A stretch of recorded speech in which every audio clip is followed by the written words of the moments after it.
Welcome to Larp Academia. And today, I see that you've chosen to play an assassin. Good choice, good choice. But you'll need to know what you get at first level. Now, at first level as an assassin, you will need, of course, your black sash. You can make it pure black or cool like this, just make sure it's the appropriate length to get across your shoulder to your hip.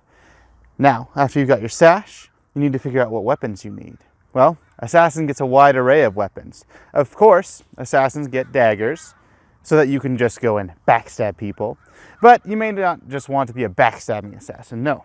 You may want to actually engage in combat with other people. And if you want to engage in honorable combat with people, then you do have the option of short swords, but you have one more melee option.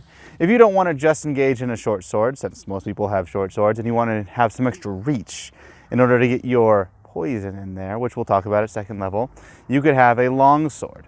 So as you can see, this provides a big reach advantage. You're able to go in, swipe legs, do a whole bunch of other stuff, and be safe. But you don't want to go into melee, you say. Well, that's good, because Assassin has you covered. In fact, Assassin has potentially the most range options for you. For range weapons, you are able to have heavy throwies. Now, heavy throwies will cause a wound like any normal melee weapon, but bounces count. So you can bounce off someone else to another person. And of course, you're thinking, I just don't want them to throw these heavy throws back at me. What if a monk catches it and throws it? And that's all right, because Assassin has you covered. They are the only class that can use light throws. Now, if there's another assassin and you've enabled projectile sharing, then they could throw your light throws back at you. But monks, if they catch it, they can't throw it back at you. Scouts, they can't block it and pick it up and throw it back at you. No, light throwies are assassin only. And you may have noticed that light throwies are a lot smaller than heavy throwies. Well, that's to make it so that you could hide light throwies in a specific area where you're fighting, you drop your short sword and you throw a light throwy at someone. You could have a whole bag of light throwies as you go around just throwing them at people and not even wielding a melee weapon. You have many options as an assassin, but throwies aren't your only ranged option. As an assassin, you get a bow. Now, bows allow you to have more range when you fire at people. Bows allow you to break weapons, bounce arrows, skid off things. It's ridiculously fun, but there is a problem with bows. With bows, if someone has a shield, or if someone's a monk who can block projectiles, or has some other immunity to projectiles, you're not able to do anything. One nice thing about assassins, though, and why they might be better archers in the archer class, is because you can be more mobile. With your throwies or with your bow, you can go around to the sides of your enemies, flank them, keep shooting at different angles while being mobile, because your abilities provide you an extra defense that archers just don't have. What about shields, you're asking? I want some protection. You don't need shields. You have a bunch of other abilities to keep you alive. You have multiple weapons that you can carry, so assassins don't need shields. But just in case something gets through, you are able to have 2 points of armor.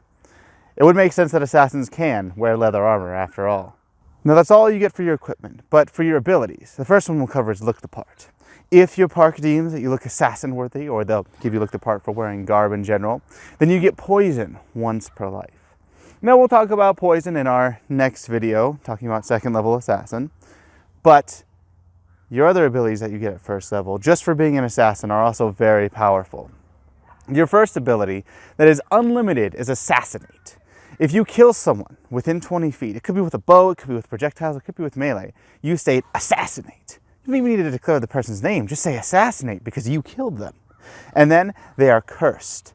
This makes it so that the healer has an extremely hard time resurrecting them, and it makes it so that your team can have an edge.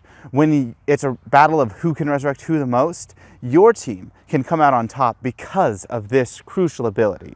You just need to remember to say Assassinate every time you kill someone. So get into the practice of saying it. Now, your second ability at first level is Shadow Step.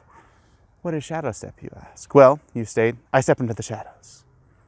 I am now insubstantial. You can see and hear me, but every shot or attack just goes through me.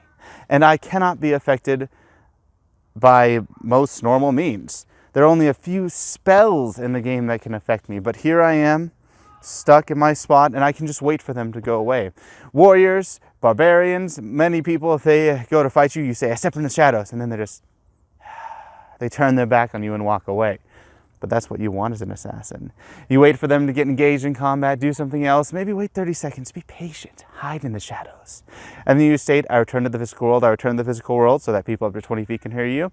But they're busy, they're doing other things. So even if you do state this loudly, you're able to come out of the shadows and backstab people. Shadow step can also be used in a very defensive manner. So if someone's about to shoot you, you can say, I step into the shadows, and you're insubstantial. This will protect you from projectiles, spell balls, a whole host of other things. So Shadow Step is both a defensive and potentially offensive ability if used correctly. Now you have 2 of these per life, and these are extraordinary abilities. So you can use them with weapons in hand, and they're both ambulance. So you can use them with weapons in hand while moving. So I step into the shadows, or assassinate. And see right there how I was moving with weapons in hand? I don't need to worry about caster rules with these abilities. I'm a martial class and assassin. I am a mobile, death-dealing machine. And that is what you get for first level as an assassin. If you want to learn more about all the abilities you can get as an assassin, you can look down in the description below to find our article, or you can just keep watching as the videos come up. Stay tuned for the next Amtgard video, and until next time, keep LARPing.